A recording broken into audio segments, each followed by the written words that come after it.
Good afternoon and welcome. Almost a year ago, a new EU leadership took office with a mandate to break the political gridlock over Europe's reform of Europe's asylum policies. EU member states have failed to reach any legislative progress on the issue ever since million asylum seekers irregularly entered Europe between 2015 and 2016. This is starting to look a little bit like the EU version of the quest of the Holy Grail. Will the new European Commission under Ursula von der Leyen succeed where previous attempts to reform have failed? Now COVID-19 has added a new dimension to an already very difficult debate. We've all experienced firsthand how quickly countries can turn inwards, close borders and restrict mobility when faced with a new threat. The corona revealed, again, how fragile Schengen is and how difficult it is for Schengen governments to coordinate in a rapidly developing crisis. Is this crisis a catalyst to come together, as we've seen with the agreement of the EU's plans for post-COVID reconstruction, the so-called Next Generation EU, or is it a reminder of the limits of European integration, that at the end of the day, states must look after their own citizens and Brussels is either too slow or too limited to play a serious role, whether we talk about borders or public health? To reflect on these questions and to help us make sense of both the past and the future, of both the pandemic and Europe's migration reform efforts, I'm joined today by two eminent Europeans, Mr. Ivan Krastev, Chairman of the Center for Liberal Strategies in Sofia and Permanent Fellow at the Institute for Human Sciences here in Vienna. Ivan is a top geopolitical thinker and author of several thought-provoking books on the future of Europe, including his latest one, fresh from the printers, just in time for today's discussion. The book is called Is It Tomorrow Yet? How the Pandemic Changes Europe. Ivan once memorably described the 2015-2016 crisis as Europe's 9/11. Ivan, you're most welcome. Thank you very much. And Mr. Martin-Selmayr, head of the European Commission's representation in Austria, a well-known, some might even say infamous European federalist who previously served as Secretary General of the Commission and Chief of Staff to Jean-Claude Juncker, also, of course, during the 2015 crisis and after. Martin, you are most welcome too. Thank you for inviting me. My name is Malin Frankenhäuser. I'm Head of Policy at ICMPD and I will moderate this debate. For the next hour, amongst other things, we'll talk about whether the EU and Schengen area can survive and thrive in deeply uncertain times. How will Europe's integration project, which has stated ambitions to use today's crisis to create a new EU, ultimately weather the COVID-19 storm? And we'll also go back in time a little to the last migration crisis to ask, did Europe succeed or fail in 2015-2016? And what is the root out of these perennial disagreements over asylum? Let's start with a global outlook. The second wave of the coronavirus is hitting us hard, and the past few weeks have seen several lockdowns and renewed worry about the uncontrolled spread of COVID-19. Here in Austria, we go into a second lockdown at midnight tonight. Across the Atlantic, just as the world was watching America's elections last week, the number of daily cases hit a new record high and actually now has surpassed over 11 million in total. We have more than 50 million cases worldwide and over 1.3 million deaths. About a quarter of these are in Europe. This is a global crisis of a magnitude we haven't seen in our lifetime. It will have repercussions for years to come on the economy, on our societies, and on international cooperation, and very likely also on migration and mobility. Ivan, Martin, where is this pandemic taking us? How is it changing power relations between states? Will things go back to normal after a few months, or will we still be counting the cost of COVID 10 years from now? So Listen, I do believe we're witnessing the greatest social experiment in our life. First of all, the crisis is not over, and it's quite important when it is going to end and how it is going to end. It's very difficult for us to try to basically project what are going to be the long-term consequences because we're in the middle of it. But there are several things that, at least for me, were quite revealing. First is that this is not a crisis that was disruption. It's much more amplified certain trends that have been there before. For example, this type of a crisis of globalization, particularly when it comes to the crisis of the global supply chains. It is not something new, but suddenly we realized that, for example, more than 180 of the key trade products in the world, more than 70% of the export comes from a single country. And then we basically didn't like it, because on one level, this makes the global economy much more efficient, but on the other, you're becoming the hostage in a moment like this. So you have this. Secondly, there was a certain trends that have been there, but they have been intensified. It was not because of the COVID-19 that the United States-China kind of a competition started, but of course it was very much intensified by it.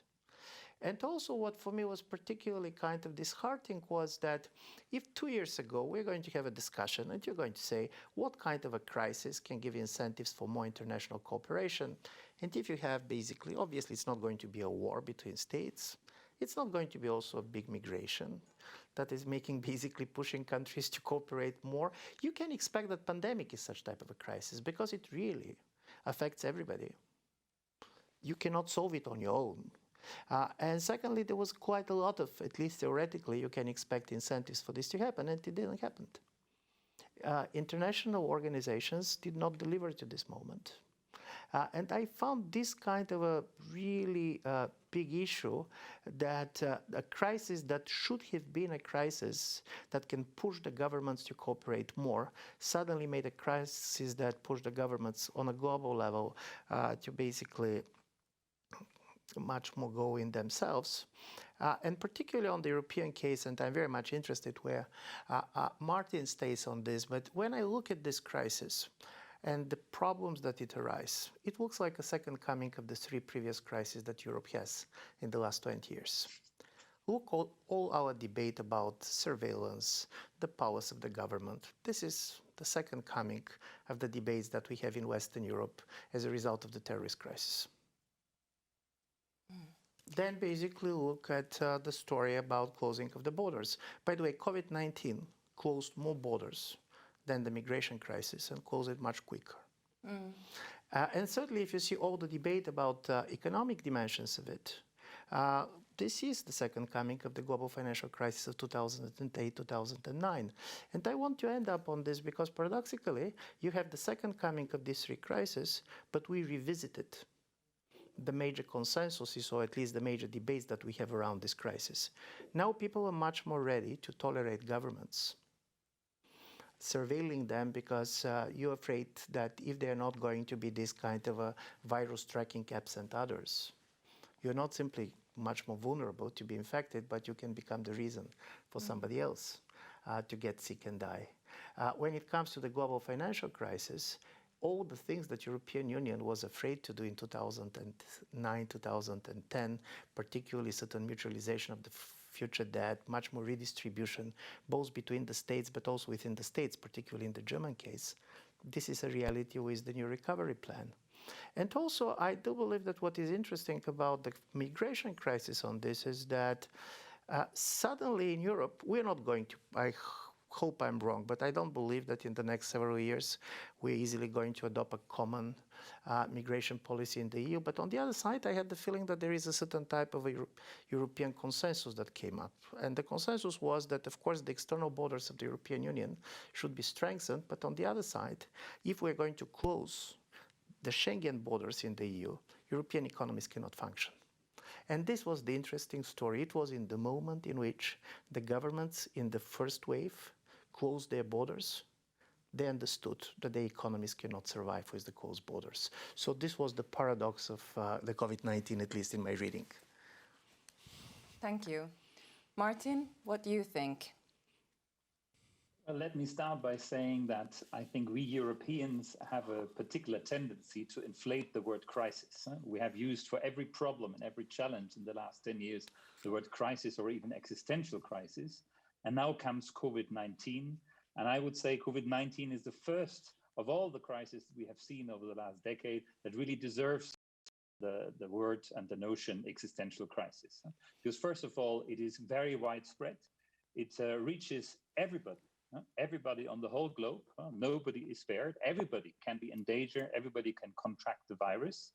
This is very different to previous crises, which were local, for example, the financial crisis, I would say some people in mostly Western and Northern Europe saw it only on television. The same with the migration crisis. Those affected was existential, but those who most people were not directly affected by it, at least not in Europe. But that's different with COVID-19.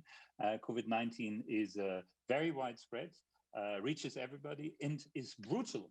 It can kill people, it has killed people, and it will continue to kill people. Therefore, I would say COVID-19 is the first crisis of the last decade which really deserves the notion of existential crisis, both collectively, economically, and also individually.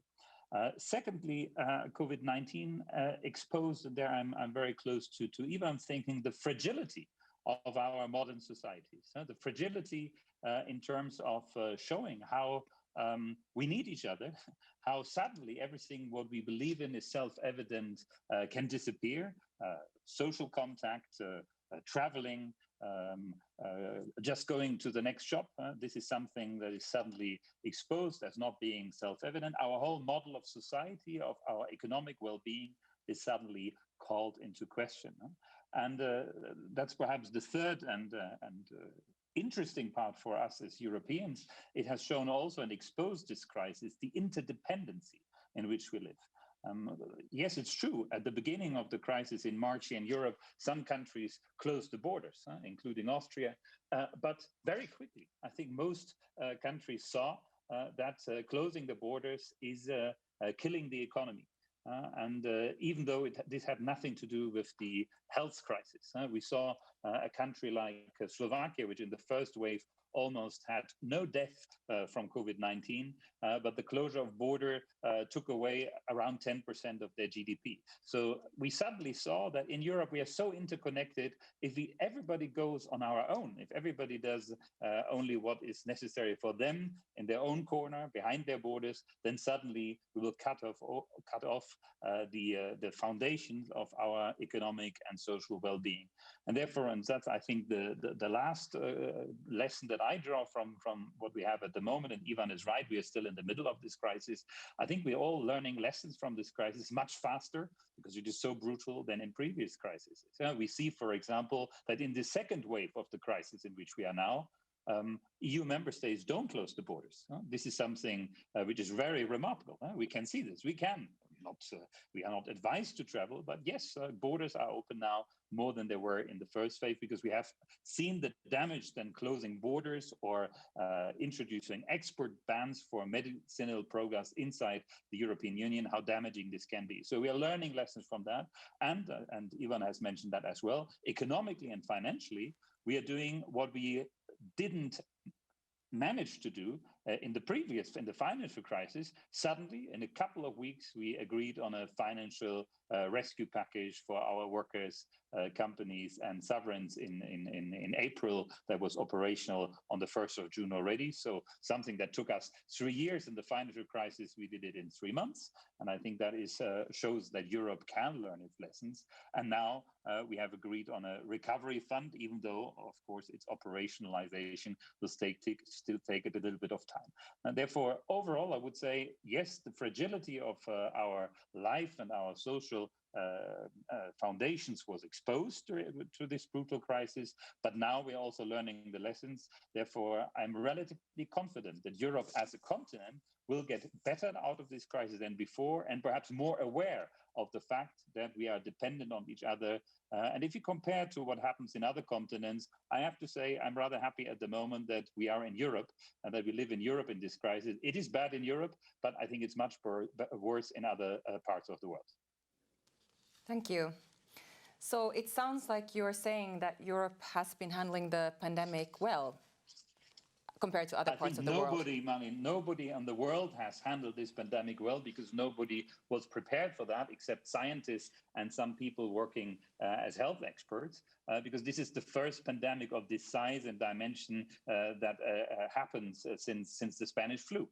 On the other side, I think comparing to how things are, I would say, yes, I'm convinced that Europe, with its decentralized system, with weighing the pros and cons of restrictions and liberties, and that's, I think, what we see every day. Sometimes we saw this here in Austria over the last weekend, how to balance as much freedom as possible and as many restrictions as necessary to limit this crisis. Yes, this takes place every day. There is discussion. There's criticism, that's right. Sometimes it takes a bit longer, but we are in Europe in a decentralized system of democracies. And I prefer this system from the perspective of individual freedom and public responsibility to systems where everything is decided in one day and where a lockdown means that people are physically locked into their houses and the government has cameras installed everywhere in your apartment. Yes, I like the European way of life, even in this crisis, even though it sometimes takes a bit of time. But I think it is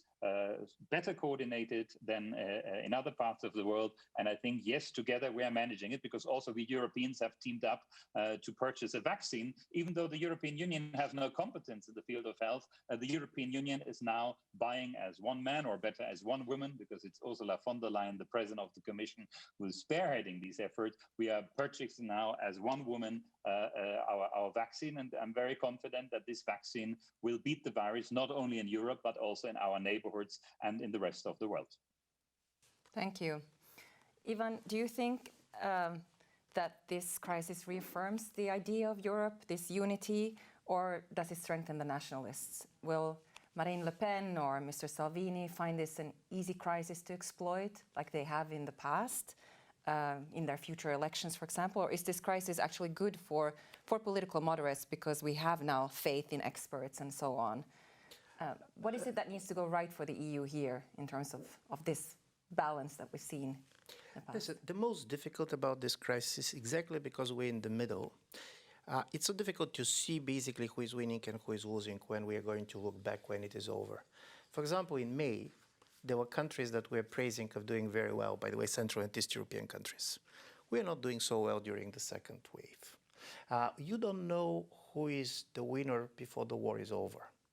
And from this point of view, on the first wave of the crisis, the populist leaders basically lost. And they lost big, and there was, in my view, a very simple explanation why they lost big. People normally talk that populism is rooted in fear. My feeling always was it is rooted in anxiety. And anxiety is a very diffused fear. This is the thing that everything goes wrong, that the world is moving in the wrong direction. But in a certain way, anxiety is a very loud feeling. When I'm very anxious, as a voter, I'm looking for somebody who is going to express and basically give voice to my anxiety. When you are really fearful, and this was COVID-19, COVID-19 injected fear in our societies. You fear about yourself, but also you fear about your older parents. You fear about what is happening around you. You fear not only in the public health story, you don't know what is going to happen to your job. Then you're not in the business of being loud.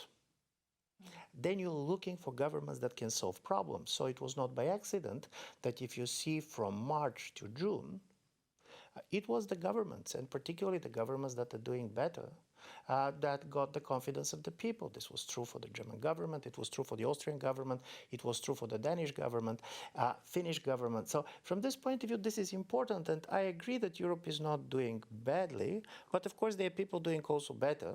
And if you see some of the Asian democracies, countries like Taiwan or South Korea, and if you're going to see New Zealand, and one of the important things explaining their success is that they have experience with a similar crisis in the last 20 years.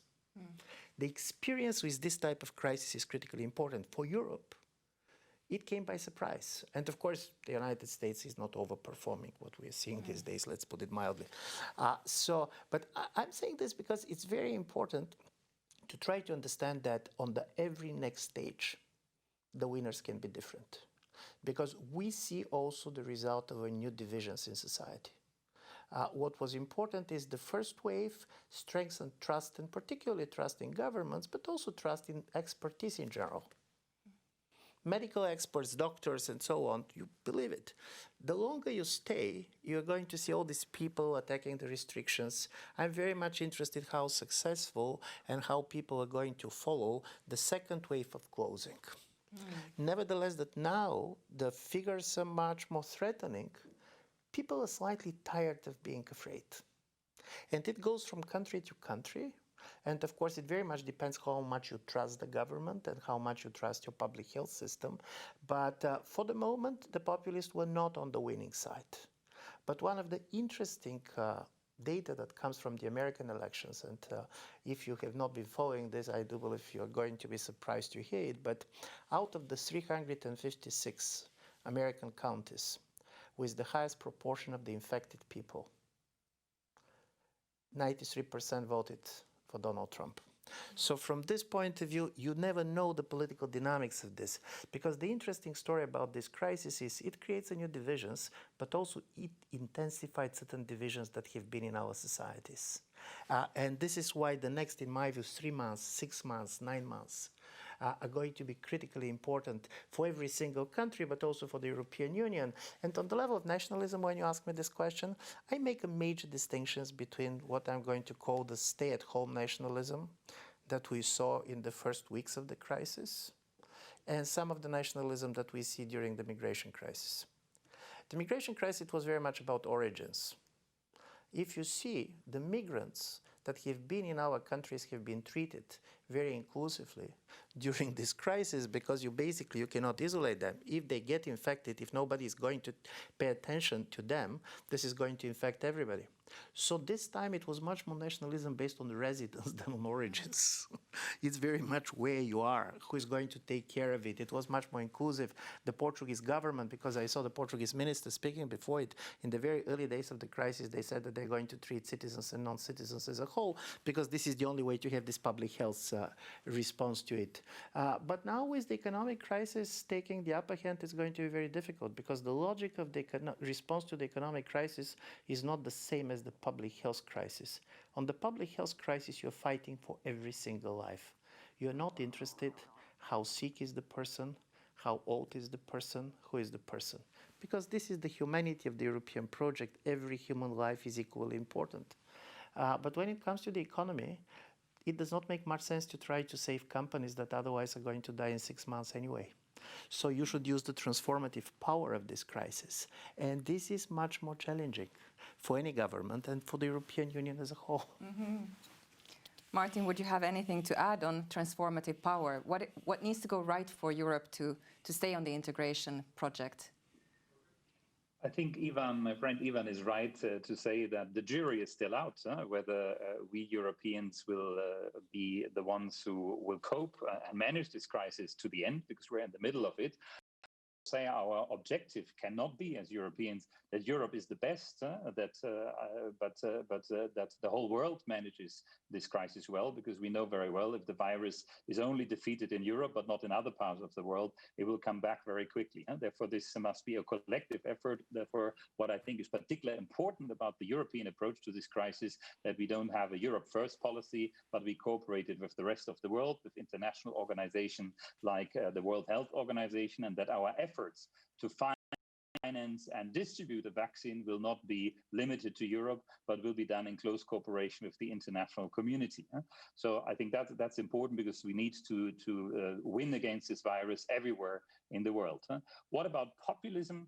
I would tend to agree with Ivan that in the first phase of this crisis, yes, indeed, the populists, this was not their hour. It was the hour of national governments, of experts. But let's also look a bit deeper into that. If we think, for example, about Italy, we in the European Commission looked particularly to Italy at the beginning of this crisis, because Italy was hit 3 times in a row by a very severe crisis, always with the same feeling that was exploited by populists in Italy, that Italy was left alone. That was in the financial crisis, that was in the migration crisis, and now think of the first weeks of this pandemic, which hit Italy first, not because of Italy's fault, because it had direct plane connections with the Wuhan region, and therefore we had the severe casualties in Italy, and also notably in northern Italy in the first wave. And then Italy called for help, and no member state helped. And that was, I think, a very, very dangerous tipping point, which triggered also then the joint European response, the fact that the Merkel-Macron plan came, that Christine Lagarde, as president of the ECB, activated a new program of the ECB to stabilize the economy, and that we agreed finally on the European Recovery Fund of 750 billion euro. This was not only, but mainly inspired by the fear that if we don't stand this time solidariously with those countries most affected, notably with Italy, one of the founding members of the European Union, then the European Union is at risk. And therefore, this was something what strengthened democracy in Italy, what strengthened European solidarity in Italy, and therefore in the first wave, certainly defeated populism. But populism is a dangerous species. It's not something that is defeated forever. And yes, I agree with Ivan. This second phase in which we are now is particularly dangerous because people are indeed tired. They're exhausted. And we see also politicians are tired and exhausted. And the consensus that we had in the first wave behind the restrictive measures is fading away. Therefore, what is decisive in the second phase that we continue to learn the lessons from previous crises, that transparency, democratic discourse, and the search for broad acceptance of measures continues. And I think in the first phase, for example, here in Austria, I found it remarkable how transparently citizens were informed, how big the consensus are. Now, naturally, this is a bit less, but I think we should not go back to a situation where everybody points fingers at each other, trying to find culprits. Yes, mistakes have been made and will continue to be made by all responsible people, because until today, nobody knows exactly how this virus will behave. But we need to work on this consensus, admit mistakes, and then move on with pedagogically explaining which measures are necessary. And therefore, I can only welcome if all political forces come together in these times. And that is the best way not to leave populism a chance. And we will see in a year's time whether the economic measures taken, the health measures taken will allow us to get out of this crisis. I'm confident because I think the identification of the vaccine and Europe has purchased big time this vaccine. We will be probably criticized in 3 or 4 years that we have wasted taxpayers' money by investing so much. But I prefer that we are criticized in 2025 by the Court of Auditors of the European Union that we have spent too much money into that in summer 2021 people will say, why is there no vaccine enough for vaccinating everybody who wants to be vaccinated in the European Union? Therefore, I think this will be decisive, as will be decisive the transparent and democratic discourse in our societies. Thank you. Turning now to implications for migration. Perhaps, Marion, if you allow me one last remark and Yes. compliment to what Ivan has said. I think the nationalism that we saw in this first phase was not across national borders. We saw people to retreat. This, I think Ivan called it staying at home, identity, nationalism. We saw that even regionally. Here in Austria, we could see it that people at the Neusiedler See didn't like that the people from Vienna, from the city, came there. We saw this in many parts of Europe, and therefore I found it interesting to see that in such a crisis, it is not the nation necessarily that is decisive, but it is more the people from the city compared to the people of the countryside. No, the people, everybody who you suspect could bring the virus, and that is basically everybody. Therefore, the retreat, and that's dangerous, but also shows it's not according to nationalities or identity. It has to do with the other person on which we depend. And therefore, it's very important to overcome that. And I'm glad that in the second phase of the crisis, we are not seeing so far such behavior. That's a very interesting point on the local us versus them identity that came out, definitely. On that note, on identity and migrants and our last crisis, which was definitely exploited by populists, turning to implications for migration, this is an issue that's been at the heart of European divisions for the last or more. And this year was also the year that the European Commission put forward proposals to try to turn the page. And with this new so-called new pact on migration, which emphasizes border control, asylum reform, and deeper partnerships with third countries. you played a key and well-noted role in shaping the Juncker Commission's migration policies, including legislating for mandatory relocation of asylum seekers. Looking back, would you say that Europe succeeded or failed during the crisis of 2015-2016, and why? And what is your view on the current proposals? Do you think they have a better chance of succeeding? On the second question, certainly they have a good chance in succeeding because they are a comprehensive package. But let me go back, as you asked, to 2015 and proposals made under the previous Commission. I think it is a cliche to reduce them to mandatory relocation, which was one of, I think, more than 100 instruments and proposals and legislation that was proposed and actually adopted time, also international agreements. I think what Europe learned in what you call the migration crisis, I would say, let me perhaps put a bracket. Yes, I understand if a country like Jordan or Lebanon speaks about the migration crisis, but if the richest continent on the planet has 1 million refugees coming, then I would not say that this is something that is an existential crisis for our continent, even though I agree it was a challenge for many public and notably local and perhaps for our democratic discourse. But I think what was learned in this challenge is to do a number of things. The instruments to tackle migration and to organize and manage migration were, I think, identified.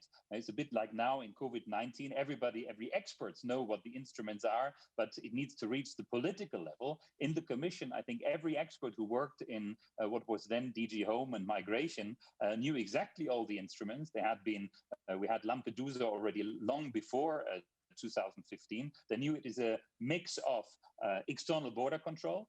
That's why the Commission has made since 20 years proposal for external border protection, which were rejected by all member states unanimously because it was a matter of national sovereignty. And only in 2015, the Commission found agreement on strengthening Frontex and transform it from a more coordinating body in an agency that can deploy up to 10,000 European border and coast guards. That was not allowed before. Member states had rejected all proposal from the Commission, and now this crisis brought the breakthrough, because a crisis sometimes, as Jean Monnet says, forges the urgency to find common solutions. And countries like Germany and France, who were always against a common border control, suddenly were supporting the proposal of the Commission. The second instrument that was there used foreign policy, our relationship with third countries, as an instrument to organize and manage migration. Think about Turkey. Turkey was never seen as a solution to migration and as a partner of migration until 2015. The Commission had always written it in its papers, but member states didn't want to work together with Turkey on that for many reasons, which I understand, but from a migration perspective, were not reasonable. Therefore, I would say the agreement between the European Union and Turkey in 2015, that was concluded in 2015 and then finalized in 2016, was absolutely decisive, a decisive step forward, and is also now in our package that the Commission presented in September. It's part of it. Cooperation with third countries who are in the front line on migration matters must be part of the solution. And then that there's an instrument of solidarity as well. I think that is also something that is, I think, self-evident if one thinks comprehensively about migration. We cannot leave those countries in the European Union geographically most exposed alone in such a situation. And that is something which I think people have understood. And don't forget, mandatory relocation was only proposed after voluntary relocation had failed. I remember very well the discussion in the European Council in June 2015, where we're in the start of this bigger influx of refugees into the European Union. And there was an agreement made on voluntary relocation and resettlement of refugees. And 2 months later, when the situation had become worse, the Commission checked how many refugees had been taken voluntarily. It was zero. It was exactly zero. That's why the Commission proposed for a limited number mandatory relocation. And yes, I'm glad that we did this at the time. Because more than 100,000 people found a home in Europe in different parts. It was not a perfect instrument, but 100,000 people would otherwise not have found a home in Europe without this proposal. because solidarity must be part of the solution, not only solidarity in terms of relocation, also solidarity in terms of resettlement, solidarity in terms of financial support to the countries in the front line, and all that you find with different nuances, fine-tuned on the basis of experience now in the package. It is not only one solution, but it was never only one solution. There is not a silver bullet for migration, as you can already read in the Commission's migration agenda of 2015, and that was before summer 2015, that was adopted in April 2015. So I see a lot of continuity. I see continuity, but again, also learning the lessons. Europe is a learning system, and we have to work with 27 member states with different experiences, different preferences. And I note that now in this second time that we approach the subject of migration, we take a lot of the lessons of the past, we adapt them, and we found now in the first phase of discussion much more constructive support to the instruments on the table. Ivan, do you think the Juncker Commission was right to take the approach it did? And can you maybe help our audience understand what you were alluded to? The different countries have different experiences. Can you help us understand the position of countries in the East who are reluctant to this form of burden sharing? Are they simply anti-migrant, or is there more to it? Because many people, yourself included, point out that these countries are facing a demographic crisis that spells big trouble for economic and social systems. So how are they going to deal with that if they won't accept migrants?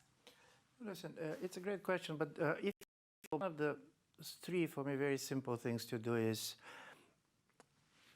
3-4 years ago, we had a problem and we didn't have a common migration policy because there was a big differences. Now, strangely enough, we're not going to have a common migration policies, but they're not big differences. Strangely enough, you have a much more consensus than you can imagine. For example, do you know anybody who seriously talk about open border politics when it comes to the external borders of the EU? Obviously not. Secondly, COVID-19 created a situation in which for at least a certain period of time we have slowing down of the movement of people, which is not basically pushed here and there. So probably in 5 or 10 years we're going to have a different migration debate, but the reason we're not going to have a common policy is not because the countries are staying very far away, but because the migration crisis helped different governments on both sides to create a political identity as a result of this crisis. This is why they're not disagreeing, because they cannot agree, but they believe that if they're going to agree, they're going to lose symbolic political resources. On the East European side, there was several things that East Europeans, I do believe, we did wrong, and this was the way we talked. And I'm talking about governments. There was something. The level of kind of brutality was, in my view, unacceptable because we have a real issue. And secondly, I do believe this is true for the Europe as a whole. There is a certain type of hypocrisy which is, in my view, kind of should be spelled out. And this is that the discourse is we are open for refugees, but we are not open for economic migrants. And the truth is just the opposite. We're open for economic migrants, but we are not very much interested in refugees. And the difference is that with economic migrants, first you believe that you can select who can come, but secondly, the moral obligation is different. If you look at these East European countries and basically what comes as the narrative for Central and Eastern Europe, you're going to believe that this is a countries which are totally closed and they don't want foreigners. The reality is slightly different. Do you know which is the European Union member states that got most migrants for the last 3 or 4 years? Poland. There are almost 2 million Ukrainians, but okay, you're going to say Ukrainians next door, but I'm going to tell you around 20,000 Pakistanis. So there are going to be more Muslims that enter than it was basically in the Juncker's plan. Why this is happening? There was 2 types of sensitivities on East European side that, in my view, was not well sensed in Brussels, and this was part of the story. The other story was, of course, that some of East European leaders found good reasons to use this crisis to position themselves and to get votes. One is, and this is very important, how the decision was taken. If you're East European and you remember the global financial crisis, the major message coming from Brussels, but also Berlin, was follow the rules. And then suddenly, Berlin and Brussels said, we cannot follow the rules at this moment. I personally had a sympathy, and I do believe that Merkel did something important, because people who are now criticizing her position should try to imagine what was going to be the situation of countries like Italy and Greece if nobody was moving. But if you are sovereign countries and you have the feeling that a very important decision that is about your borders and sovereignty can be taken overnight, and you're just going to be informed about this, you have the reasons to be nervous. And the second story, which for me is much deeper, and it has something to do also with the COVID-19 crisis, was that if you see the reaction of East European societies, not governments, because governments, some were more vocal, they are less vocal in their opposition, but the level of society hostility to the policy was striking, even for somebody like me, who basically had the feeling that I know what is happening in our society. And part of it was not simply the fear of foreigners, and we have the reasons for this demographic fear, ethnic homogeneity of East European societies, which people don't realize how different we are from West European societies, also for reasons that are not based on the decision of East Europeans themselves, but how the 20th century unfolded. But the major story was the trauma of the out-migration. When we talk about migration, we're always talking about foreigners coming.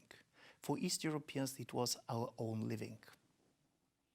There was 10-15% of Bulgarians or Romanians, more than 20% of some of the Baltic republics that have left. And this is coming in the aging society, small ethnic groups, demographically shrinking. So this fear of ethnic disappearance was very much triggered by the crisis. And this is important because we can see this during the COVID-19 crisis, because one of the professional groups that were first to leave were the medical doctors and nurses. One of the major stories that you see in Central and Eastern Europe in this crisis is not about finance, and this is not about beds in the hospital. This is about doctors and nurses that are going to work in these hospitals, because many of the young doctors and nurses who get an education, for example, in Budapest or Warsaw or Sofia, in the next 3 or 4 years, they will go to work in Berlin or in Paris. And here is the story. The major kind of violent reactions of the East Europeans to this crisis was due to the fact that the best thing and the worst thing was the same thing. If you're going to ask East Europeans what is the best thing that happened to us after 1989, it was opening of the borders. We all can travel, we can study, we basically have a much more opportunity to have the life that we have chosen to have. But then if you're staying in these countries, particularly if you're an older person, what is the worst that happened is that your kids and your doctors has left. And I do believe from this point of view, when we talk about migration, and this was the positive side of the last 3 or 4 years, as a result of the migration crisis, society started to be much more interested in each other. But I will agree very much with Martin on something important. We saw the division very much between East and the West. But if you see on the level of attitudes, the biggest division is between the urban centers and the rural centers. There is a Eastern Europe in every West European countries, and of course there is a kind of a Germany in every East European society when it comes to migration. So this type of divides are very important. They are very much also generational divides. They're about geography, they're about demographics, and I do believe we should really be very serious about this, because one of the things that we are seeing in the United States these days is how important is the demographic factor in the way you're shaping the expectations, but also the fears of people. If we're not going to bridge this kind of divides, not between East and West as a countries, but also between East and West in our own societies, I do believe this is going to be a dramatic problem for the future of the European Union. Can I come in and compliment something? Yes, please. It's always a pleasure to listen to Ivan, who has a particular perspective and also very eloquent words to describe the philosophical and psychological situation on our continent. So thank you again, Ivan, for that. On demography, I think many people have fortunately listened to Ivan, and that's one of the reasons why in the current Commission, President von der Leyen has decided to have a vice president in charge of demography, and demography not in the traditional understanding as probably in Austria or Germany, people who've understood it, the aging of the society. But indeed, what you mentioned, the fact that many people are leaving regions, the countryside, but also Central and Eastern Europe. I think this is a phenomenon that we are all much more aware, thanks to, in particular, your insight, Ivan. So thanks again for that. I would like to complement 2 or 3 points. Number one, I don't think that decisions on migration in 2015 were taken by Brussels. I think decisions are never taken by Brussels because Brussels is a city, a very nice city, by the way, as capital of Belgium. But who sits together in Brussels are the ministers of all member states. And the decision was not taken by the Commission at the time. It was controversial afterward, but was a decision taken by the member states of the European Union sitting in the Council. And we should not forget that, because the history books sometimes already miswrite that. It was the member states sitting together, and it was not 2 or 3. It was not Germany and France oppressing all the others. It was a 2/3 majority of member states who voted for the decision in September 2015. And that included, by the way, Poland at the time, who voted in favor. Also Romania, Bulgaria, and Austria voted in favor. So this East-West divide, I think, is more something that people afterwards have explained, but it was not the case at the moment. Otherwise, the decision would never have passed. If all Eastern Europe would have voted again, also the Baltic states voted in favor. So I think there is this East-West divide. I don't see this so clearly. I see it on the demographic situation, yes, but on migration, I think this is much more nuanced, and I would not like to simplify it. It was also not Brussels against Eastern Europe. No, it was a collective decision, and also later confirmed by the European Court of Justice. Another point that I wanted to underline, I think, I don't know, Ivan, you said something about that people were not happy that Germany and others did not respect the rules. What did you mean by that? Perhaps I misunderstood listen, that. The famous Dublin rules that, okay. this is, I mean. Then I understood correctly. Yeah. So there, I'm sorry that I'm here as a lawyer, I having to correct again the history books. I think everything that happened in September 2015 was in full compliance with EU law. That was also confirmed by the Court of Justice later. The decision was, and that was criticized by some people still write today, the decision to open the borders. No, that was not the decision. The decision was to keep the borders inside the European Union open as it is required to do so by law. So I know that some people say it was a decision to open the border, and that this is a populistic argument to say that some people wanted to open the borders to third countries. That was never the question. The question was that whether between Austria, Germany, Hungary, and other countries in Europe, we close the borders or we keep them open as it is required by law. And I think that was possible, that was legal, and it was also perfectly possible under the Dublin regulation, as confirmed by several cases of the Court of Justice. Therefore, I think it's very important that also, and I think the Migration Conference will elaborate on that in the next days, there was that was legal. It was perhaps not everything was liked by everybody, but there was no breach of the law in 2015, which for me as a lawyer is important. And then a point that Ivan made, and that I can only fully endorse: the COVID-19 crisis has shown us something interesting when it comes to migration. Of course, it has paused migration, because migration has come down. I think we had in March, the figure of irregular border crossings went down to 900 in March 2020. This is the lowest figure ever recorded, but we know that was not performance. That was the fact that everything was closed, because in this crisis, it was also legal to close borders, even though it was not very logical and not very rational. But what we also saw, how dependent our economies, our societies are on migrants. I give you a figure because Ivan likes figure and like to contribute another figure.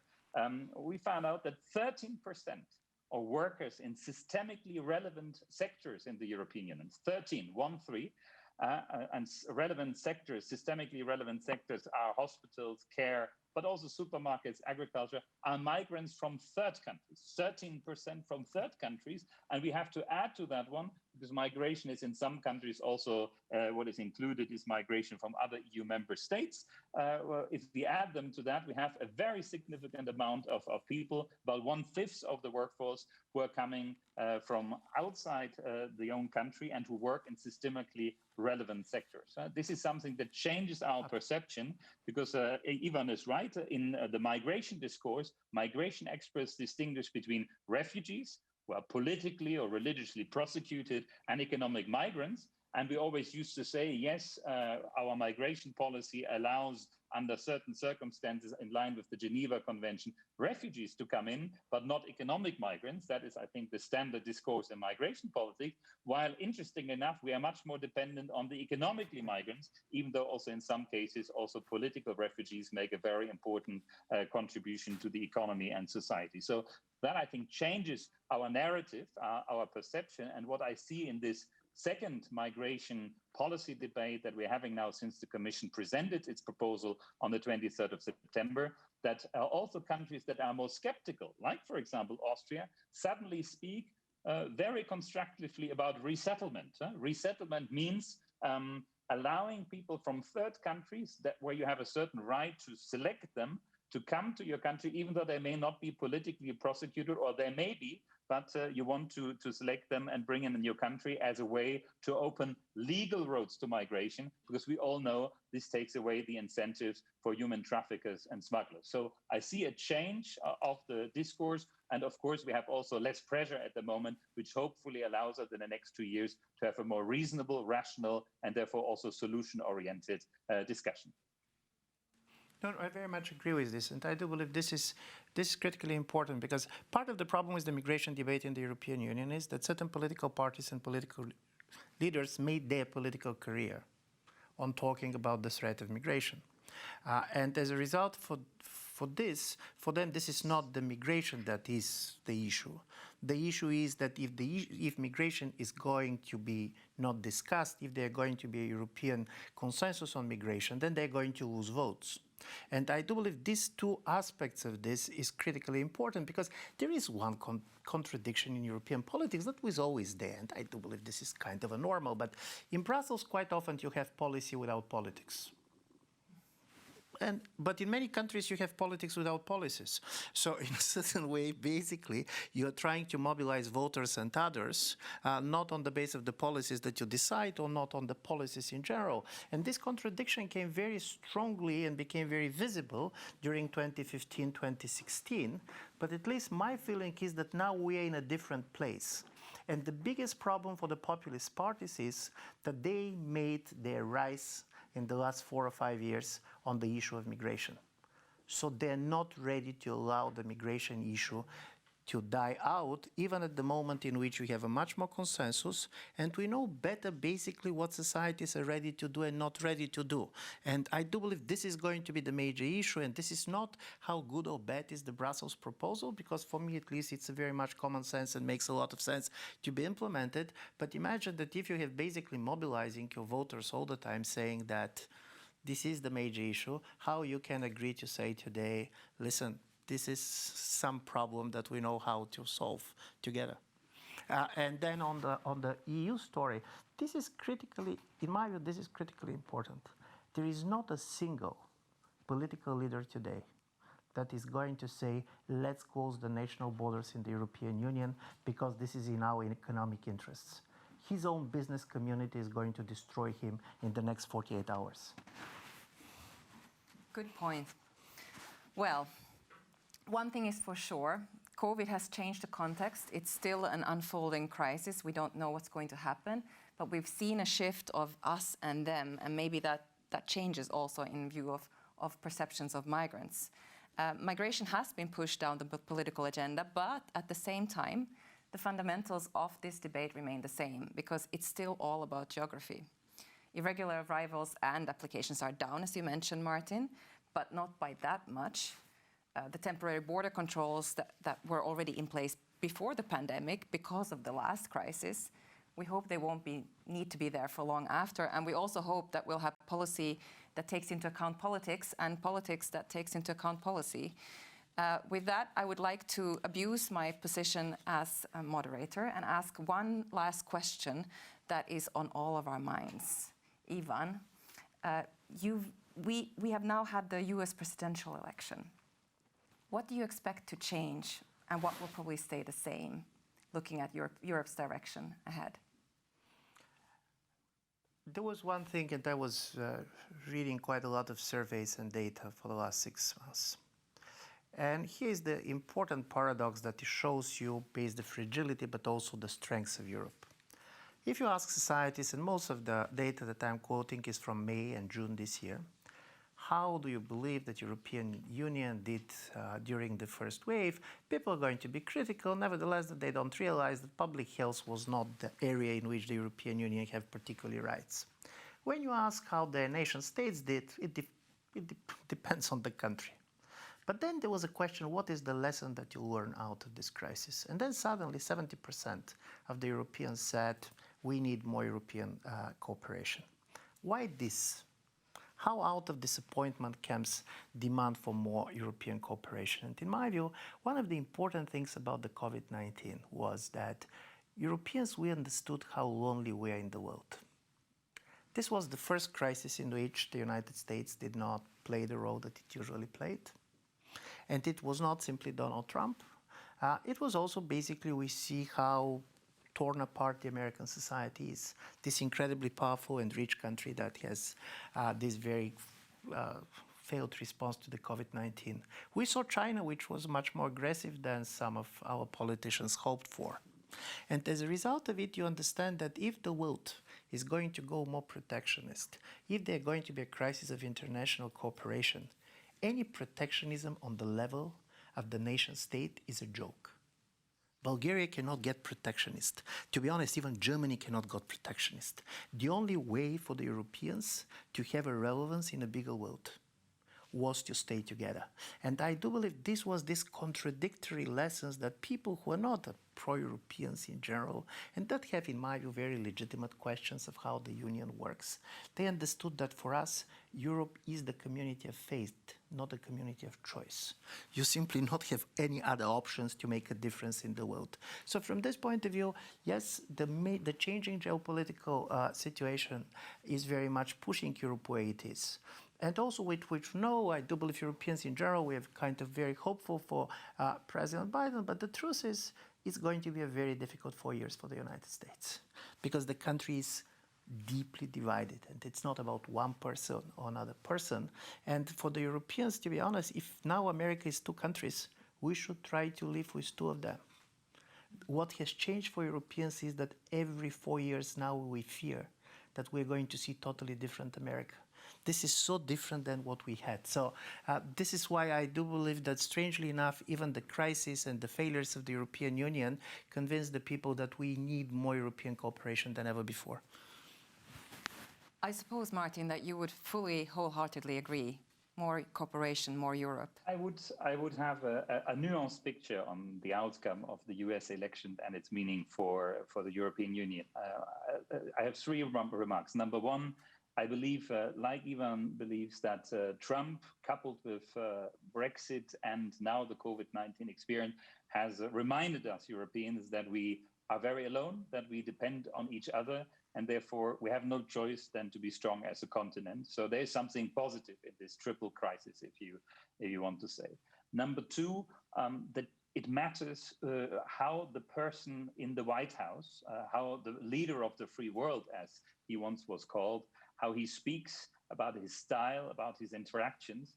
Therefore, the last 4 years were very damaging for the global political system, for multilateralism, and very beneficial for populist and destructive forces in the world. Therefore, the fact that there's a new person in the White House who will, as of January, speak a different tone, probably tweet a bit less and a bit more in not so much in capital letters. Yes, that will matter in the global discourse and the way how we speak to each other. So I think the next 4 years will therefore be better than the past 4 years. Also, when we think about the role model that the leader in the White House played in the last 4 years for populist forces. But number three, I think we should not be too optimistic that now everything goes back to before Trump, for the reasons that Ivan has said. 70 million people voted for Trump. So this is quite a big number. So Trumpism is there to stay, even if Trump doesn't stay. We don't know what will happen in 4 years. We have seen that agreements concluded can be torn into pieces very quickly. So I think what we learn from this experience, that the United States is a reliable force as global policeman, as global guarantor of order and stability. They are no longer there in the way that we are used to. So we Europeans, that's our lesson, have to learn to get out of our comfort zone in which we very comfortably installed ourselves after the Second World War. Trump has woken us up, and Biden will change the tone. But we should not mistake the tone to the fact that we can go back to the comfort zone. No, Europe needs to take its destiny in its own hand, in cooperation with the United States, but we will have to shoulder much more of the burden. We have to grow up as continent, and sometimes this is a good thing to grow up also for a continent. Thank you. I want to thank both of you for this fascinating debate on the pandemic, migration, and Europe's future.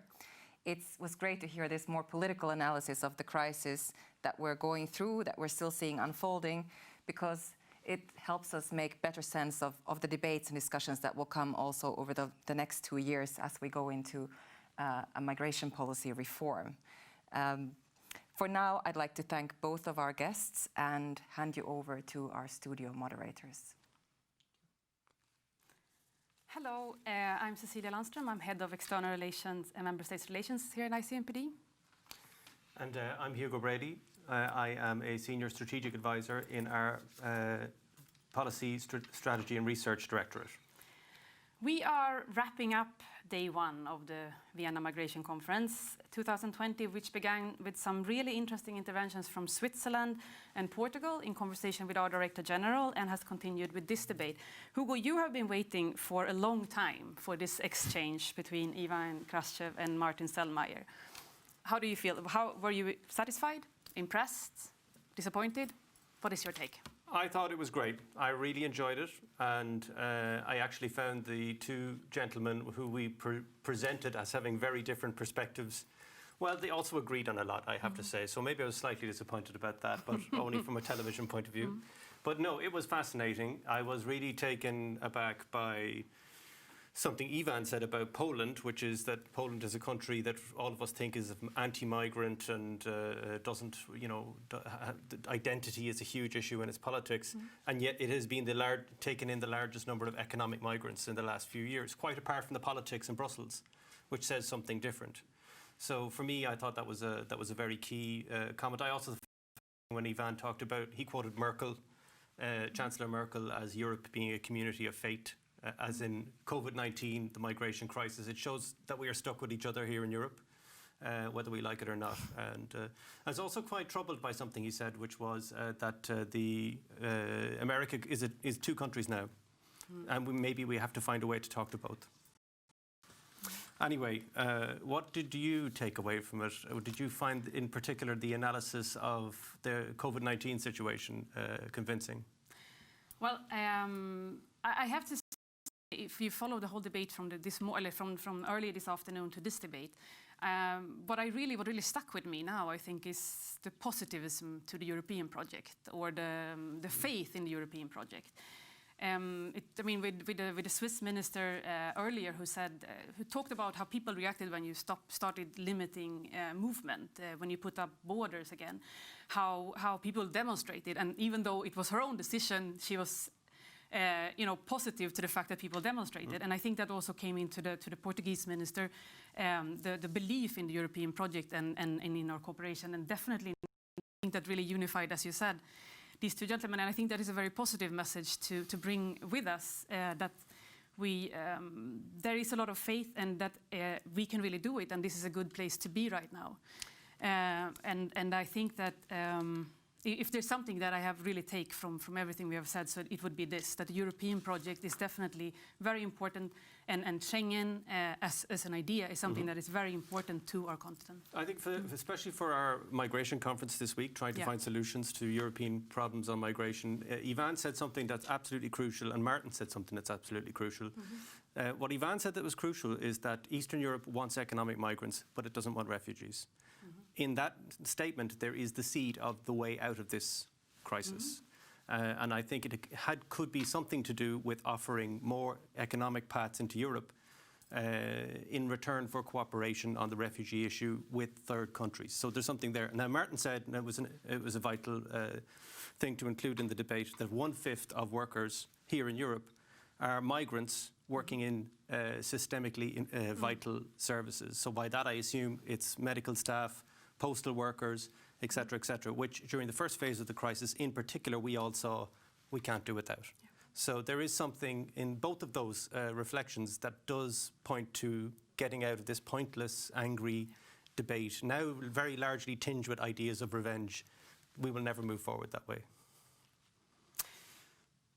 Very, very true. That is all the time we have. Yes, I would actually. Sadly, the other we're thing really is here this to debate was wrap too up short. and to point towards the rest of the program. We have a very rich program the next 3 days this week. Please join us tomorrow from 9 a.m. for the first of our special focus sessions, chaired by Sergo Mananashvili, if I say his name correctly, who looks at the very sensitive issue I just alluded to of returning irregular migrants home. And after that, we have a special session on the Western Balkans led by Tamar Kilik. And in the afternoon, we have the VMC 2020 high-level panel on migration. It's a star-studded conversation with our Director General and representatives, high-level representatives from Germany, Turkey, Afghanistan, and the African Union Commission, as well as the European Commission. And the European Commission. So that'll be quite a conversation. I believe so. I'm looking forward to it. And after that, we have more focus sessions to follow. So please stay tuned for those as well. So thank you very much for today. Thank you. Thank you.